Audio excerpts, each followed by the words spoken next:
Hablaremos esta noche de Anaxágoras. Era un sabio de la Grecia clásica, oriundo de Clasomene. Llegó a Atenas allá en el 480 a.C. por invitación de Santipo, el papá de Pericles. Santipo había elegido a Anaxágoras para que fuera el profesor de su hijo, Pericles, en asuntos del cielo. Pero parece que en aquellos tiempos la astronomía era una disciplina errática. Los estudiosos del cielo a veces acertaban alguna, pero otras veces no. Y las autoridades de Atenas, por ejemplo, eran muy duras con la gente heterodoxa. No debía romperse nunca con el rito pagano, que tenía su cosmogonía y cosmología oficial, que no debía vulnerarse. Otros alumnos de Anaxágoras fueron Arquelao, Protágoras de Abdera, el famoso Protágoras de Abdera, Tucídides, también el dramaturgo Eurípides, se dice que también Demócrito y Sócrates. Anaxágoras dio un gran impulso a la investigación de la naturaleza fundada en la experiencia, en la memoria, en la técnica. A él se le atribuyen explicaciones racionales de los eclipses. Parece que antes no los explicaban y después de él sí. Explicó también racionalmente la respiración de los peces, hizo investigaciones sobre la anatomía del cerebro, conoció las doctrinas de Anaxímenes, de Parménides, de Zenón y de Empédocles. Enseñó en Atenas durante unos 30 años, después tuvo algunos problemas con el comisario, ¿no? Se marchó a Jonia y se estableció. Mientras él estaba en Atenas, en Tebas, Filolao, el pitagórico, predicaba que la Tierra no era en absoluto el centro del universo, sino tan solo uno de muchos entes que giraban en torno de un fuego central. Bueno, en Atenas un discurso semejante era imposible, por lo dicho antes, porque eran muy rigurosos con las tradiciones. El mismo Pericles no se había atrevido a abolir una ley que prohibía, como contraria al rito, la astronomía. Miramos, O sea que no solamente eran mal vistos los astrónomos, sino que en algunos casos prohibidos. Es probable que Anaxágoras haya frecuentado escuelas, pero no lo sabemos. Probablemente había tomado las nuevas ideas que circulaban por ahí en distintos foros eruditos de Grecia. Ahí andaba Demócrito de Abdera, que decía que la Vía Láctea no era más que polvillo de estrellas, y en Agrigento, Empédocles, insinuaba que la luz de los astros empleaba determinado tiempo para llegar a la Tierra. Pero estos dos no fueron maestros de Anaxágoras, sino sus alumnos. Estaba ahí Parménides de Elea, que exponía graves dudas sobre que la Tierra fuera plana. Yo a veces también tengo esas mismas dudas. No eran más que intuiciones que se formulaban en lenguaje vago, estaban entremezcladas con afirmaciones un poco locas, pero ahí andaban. Anaxágoras, como hemos dicho, tuvo ideas lúcidas, pero también algunas observaciones delirantes. En la corte de Pericles afirmó que los otros planetas estaban habitados por hombres en todo semejantes a nosotros y que sostenían la misma evolución histórica. Aseguraba que la Tierra, mejor dicho, que de la Tierra se habían desprendido pedruscos y fragmentos de rocas que, reaspirados por un éter incandescente, ahora ardían en el aire y eran estrellas. La mayor de todas, el Sol, decía Anaxágoras, era inmensa, tan grande como 3 o 4 veces el Peloponeso, la península, enorme península que está al sur de Grecia. Decía también que la luna tenía el mismo origen, es decir, que era piedra de la tierra. Ajá. Otra observación extraña era la siguiente: el rayo se producía debido a la fricción o choque de dos nubes. Muy curioso este hombre.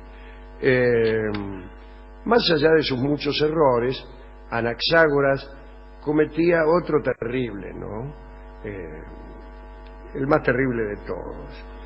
En sus teorías no citaba jamás a Zeus, el príncipe de los dioses. Y muchos autores escribían sus indagaciones tal como lo hacía Anaxágoras, pero siempre de alguna manera ponían alguna frase para quedar bien con el comisario, ¿no? Conciliaban con los dioses paganos sus teorías. Amenazado por los ministros de Pericles, Anaxágoras quiso conciliar sus decires con el rito. Y así, en un libro que llamó Sobre la naturaleza, introdujo como padre del vórtice que había dado lugar al universo el nous, es decir, una mente que por lo menos ante los jurados atenienses podía también hacerse pasar por el más importante de los dioses del Olimpo. La verdad es que ese nous había sido una especie de injerto, como se ha dicho, para quedar bien con el comisario, y tenía muy poco que ver con lo que Anaxágoras verdaderamente pensaba. Hablaba de un remolino primigenio que había separado con su fuerza los cuatro elementos fundamentales que dieron origen a todo. Y entonces, precavido, Anaxágoras citaba al nous continuamente, que el nous aquí, el nous allá. Tanto que los atenienses, para burlarse de él, lo llamaban nous. Así lo llamaban cuando pasaba por la calle, ¿eh? Decía, ¿qué hace, nous? Además de las sospechas de impiedad, Anaxágoras era, como se ha dicho, amigo de Pericles y de la mujer de Pericles, Aspasia. Y dice el cronista que esa cercanía en aquella democracia entretejida de envidias se pagaba cara. Un día, durante un sacrificio, cayó en manos del augur Lampón un carnero con un solo cuerno. Los sacerdotes oficiantes vieron esto como algo sobrenatural, y Lampón aseguró que aquel carnero unicorne predecía el dominio exclusivo de Pericles por mucho tiempo. Pero apareció Anaxágoras y, de un modo completamente empírico, hizo la disección del animal y demostró, esto lo cuenta Bertrand Russell, demostró que el único cuerno había crecido debido a que el cerebro de aquel animal se había desarrollado irregularmente en el centro de la frente en vez de hacerlo a ambos lados. Fue este uno de sus pocos aciertos, pero lo arruinó, porque Cleón, un adversario de Pericles, encontró así una excelente ocasión para atraerse a los sacerdotes humillados. Cleón insinuó a los oficiantes y a los éforos que aquel famoso nous de las teorías de Anaxágoras era una excusa inventada para hacer contrabando de herejía. Anaxágoras fue acusado de impiedad ante un tribunal. El libro Sobre la naturaleza y la mayoría de sus copias fueron destruidas. Pericles, preocupado por el que había sido su maestro, lo defendió ante los jueces, pero al final no pudo evitar la condena a muerte. Entonces diseñó Pericles la evasión de Anaxágoras e hizo que llegara sano y salvo a Lampsaco. Y ahí vivió lo más tranquilo y nada más. Vivió hasta los 73 años de edad. Pericles a escondidas le mandaba guita. Le mandaba pequeños dineros para que el pobre Anaxágoras pudiera comprarse átomos. Sí. O cosas compuestas por ellos. O cosas compuestas por ellos. Bueno, muy bien. Hemos ido a a la discoteca y le explicamos todas estas teorías al discotecario y me dijo que él no creía nada de eso. Pero ¿qué importa, señores? Que él no creía nada de los planetas ni que no habían ido a la Luna. Pero sí, la Luna fueron varias veces, no solo una. Y que no le parecía que la Luna fuera una parte de la Tierra. No, es que no es. Porque si no, tendría que ser parecida. Tendríamos que ver partes, digamos, igual acá, y tendría que encajar justo. Claro, en un pedazo que le faltara a la Tierra, tendría que encajar la Luna. Y no es así, me dijo el tipo. Y no, claro que no es me así. parece que tiene razón. Sí, claro. Bueno, como quiera que sea, al pedirle yo una canción que tuviera que ver con alguna de estas teorías, Es difícil. me dio el vals que se llama Luna de Arrabal, y que es un vals que solíamos pasar nosotros, que no creemos en nada de esto,